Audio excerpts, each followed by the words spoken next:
Lieben, wir wollen einen Reißverschluss einnähen in dem Jumpsuit Morgana. Die Hose ist schon genäht, die Taschen sind angenäht, die Hose ist am Oberteil angenäht. Das sind schon mal die Vorbereitungen. Jetzt geht es um die vordere Mitte und eben um den Reißverschluss. Da habt ihr einen Kunststoffreißverschluss gewählt, der ist ziemlich schmal. Da braucht man auch keinen Untertritt, weil der eigentlich auf der Haut nicht kratzt. Wenn doch, könnt ihr immer noch später einen Untertritt nähen. Wir haben auch schon hier die Belege am Halsausschnitt angenäht. Das zeige ich euch nachher nochmal. Jetzt geht es erstmal um die Länge. Wir müssen sicher sein, dass die Nähte, die Taillenlinie aufeinander trifft. Hier die Schrittnaht, die haben wir auch schon genäht, hier bis zur Markierung vom Reißverschluss. Also das ist ja schon mal hier aufeinander gesteppt. Das hier ist noch offen.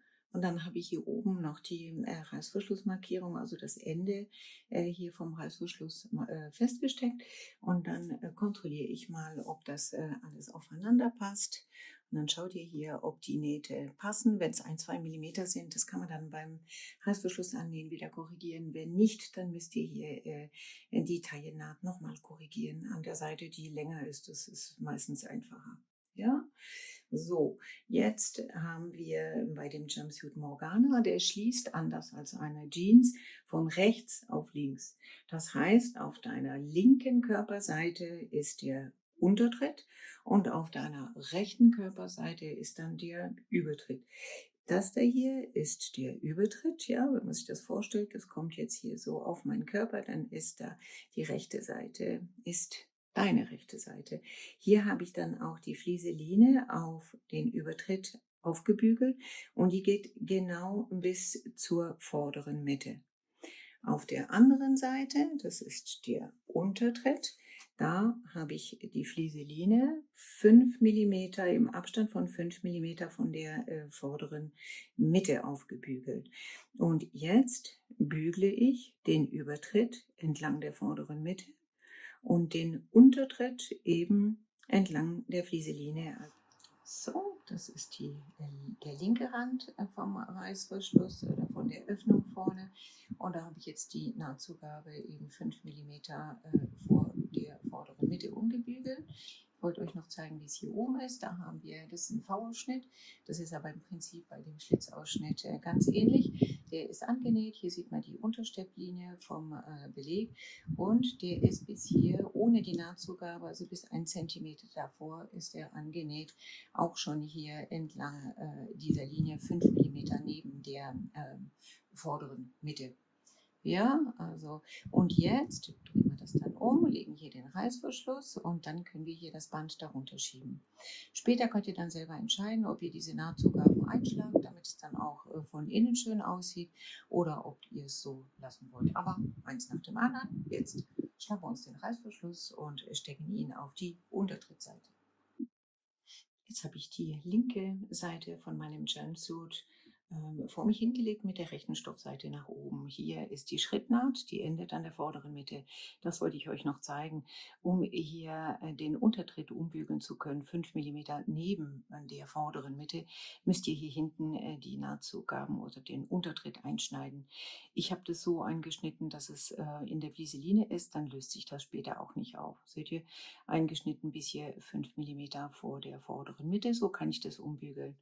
Okay, obwohl die Schrittnaht hier an der vorderen Mitte ist, aber hier die Kante vom Untertritt, die muss hier 5 Millimeter daneben sein. Jetzt legen wir den Reißverschluss darunter.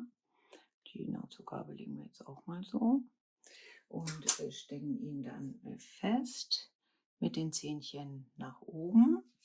Ja, und hier oben wollte ich euch noch zeigen, die Zähnchen enden genau hier an dieser Markierung, 1,5 Zentimetern von der Ausschnittspitze entfernt. Das gilt für beide Varianten. So, und jetzt nähen wir den Reißverschluss hier an, mit dem Reißverschlussfüßchen natürlich und möglichst gleichmäßig. Ganz wichtig, was ich euch noch sagen wollte, fangt immer oben an mit dem Reißverschluss, weil hier sind die Zähnchen und das obere Ende vom Reißverschluss ist besonders wichtig, weil wenn ihr von unten anfangt und der Stoff sich verschiebt, da wird der Reißverschluss kürzer und plötzlich endet der dann hier und dann ist die Ausschnitttiefe stimmt dann nicht und auch nicht die Überlappung am V, das wird dann nicht schön. Also, auch wenn es unter der Nähmaschine nicht immer so passt, wie man sich das wünscht, aber mit dem Reißverschlussfüßchen funktioniert das ganz gut. Dann näht ihr den Reißverschluss von oben nach unten und das auf beiden Seiten. Das ist hier die linke Seite und da seht ihr auch, dass der Beleg hier mitgefasst wurde. Ich lasse jetzt die Kanten so, wenn ihr das nicht wollt, bevor ihr es annäht, müsst ihr die Kanten einfach nach innen umklappen. Ja? Also das ist dann die Untertrittsseite. Ich zeige euch jetzt noch die rechte Seite. So sieht es dann aus. Ja? Und hier geht auch die Naht hier bis oben. Und da seht ihr den Reißverschluss so angenäht, dass er möglichst nicht wellt und auch der Stoff nicht wellt. Aber deswegen haben wir ja Flieseline drauf gebügelt. Dürfte also nichts passieren. Was wir jetzt noch machen, ist die Höhe der Taillennaht auf dem anderen offenen Band noch zu markieren. Hier ist die Taillenlinie und ich markiere sie mir hier auf der anderen Seite. Ich liebe diese Stifte, die sich dann wieder beim Bügeln auflösen, so dass wir jetzt den Übertritt annähen wollen und ich dann genau weiß, wo die Taillenlinie ist. Der nächste Schritt jetzt wäre, die Öffnung vorne zu schließen und zwar Vorderkante auf Vorderkante, also vordere Mitte auf vordere Mitte. Der nächste Schritt ist jetzt die Linie der vorderen Mitte auf die vordere Mitte zu stecken. Das ist jetzt hier die Übertrittsseite, da ist der Reißverschluss ja noch nicht angenäht. Ihr habt ja hier den Übertritt genau an der vorderen Mitte umgebügelt, ja, und die Linie jetzt erstmal mit Stecknadeln markiert und dort habt ihr den Reißverschluss angenäht. Die vordere Mitte hier liegt knapp neben der Naht hier, ne? Also ungefähr 5 Millimeter hier von der Kante. Und genauso steckt ihr jetzt das rechte Vorderteil auf das linke entlang dieser vorderen Mitte und das bis hier oben. Und ihr achtet dabei ganz penibel darauf, dass die Taillennaht aufeinander trifft. So, die vordere Mitte ist ganz penibel aufeinander gesteckt, also rechts auf links. So wird es auch später im Idealfall aussehen. Hier oben sieht es so aus. Die Ecke geht ein bisschen weiter runter. Das ist normal. Das überlappt sich ja ein bisschen. So, es ist nur an der vorderen Mitte aufeinander gesteckt. Jetzt müssen wir noch dieses andere Reißverschlussband an das rechte Vorderteil bringen. Ja? Dazu wenden wir erstmal den Jumpsuit auf links. Und so sieht es jetzt von der linken Seite aus. Hier ist der Reißverschluss angenäht und hier ist die vordere Mitte schon aufeinander gesteckt. Und hier, das ist ja die rechte Seite vom Jumpsuit, ist der Reißverschluss noch nicht angenäht. Wir müssen ihn hier an diesem Übertritt, an der linken Seite vom Übertritt annähen. Wir schnappen uns hier das Reißverschlussband und den Übertritt und stecken das über die ganze Länge exakt aufeinander. Wenn ich hier noch ein paar Klammerchen finde. So, und hier an der Taillennaht hatte ich ja hier die Markierung gesetzt. Die habe ich hier auf die andere Seite übertragen und hier sehe ich, dass es ganz genau passt. Halleluja. Und so steckt man den ganzen Reißverschluss fest.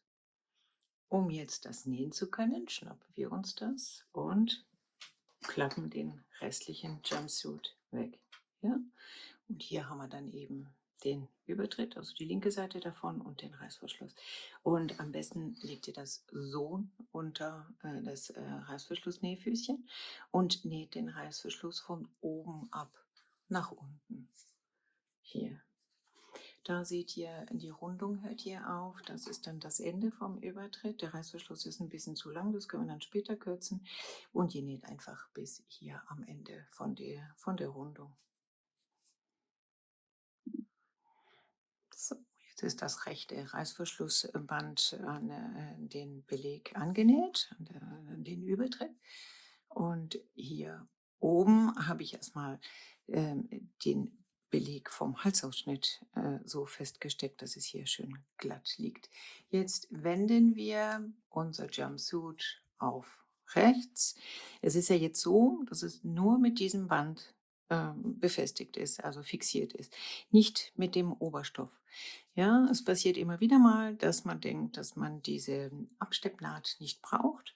Und wenn man dann den Reißverschluss öffnet, dann zieht sich das so weg und dann bleibt nur diese Naht und dann ist der Reißverschluss sichtbar und es ist überhaupt gar nicht so, wie man sich das vorgestellt hat. Also wichtig, auf der Übertrittsseite gibt es immer zwei Nähte. Einmal die Naht, wo man zur Sicherheit hier das Band an die Nahtzugabe annäht und einmal von rechts absteppen. Das machen wir jetzt. Also wenden wir unser Jumpsuit wieder auf rechts. So, jetzt haben wir unseren Jumpsuit wieder auf rechts gedreht. Achtet hier, dass wirklich die vordere Mitte schön gesteckt ist nachher, dass ihr eine schöne Spitze bekommt und dass dann auch der hier geschlossene Reißverschluss überdeckt wird. Wenn es dann so ist, hier ist die Kante, sieht man hier nicht so gut, gell? Aber bei bunten Stoffen auch nicht. Also ein Tod muss man sterben. Hier ist die Kante. Ihr markiert hier bei 1,5 Zentimetern vom Rand eine Abstepplinie. Ihr steckt sie dann auch noch mit Nadeln quer fest und steppt hier das fest. Hier unten zeichnet ihr eine Rundung, versucht es schöner zu machen als ich. Am besten geht es auch mit einer Schablone, einfach vom Schnitt abgepaust und dann eine Kartonschablone, die könnt ihr dann da drauf halten und dann den Rand markieren mit diesen Stiften. Habe ich schon erwähnt, dass ich sie liebe. So, dann machen wir das mal. So, ich habe die Absteppenlinie bei 1,5 Zentimetern markiert. Am besten geht es mit so einem Lineal. Oder ihr habt es, wenn ihr schlau seid, vorab schon mit einem Faden, Heftfaden gezeichnet. So, und dann hier die Linie bis hier unten die Rundung. Das steppen wir jetzt ab. Natürlich ohne das Rückenteil mitzufassen. Was für eine Bemerkung, ha? So, wir haben es geschafft. Hier ist diese Abstepplinie, hier runter, die Taillennaht trifft aufeinander. Die Rundung ist okay geworden. Alles gut. Jetzt schaut mal hier, wenn man das so aufdeckt, da ist der Reißverschluss und das ist der Übertritt, der Untertritt. Man sieht es nicht, ja? Also, und auch wenn ihr es tragt, es zieht ein bisschen, das dürfte dann nicht aufklappen eigentlich und auch hier oben nicht, ja? Da ist der Reißverschluss, so macht man ihn auf und so auch wieder zu. Jetzt seid ihr die Spezialistinnen für Reißverschlüsse, oder?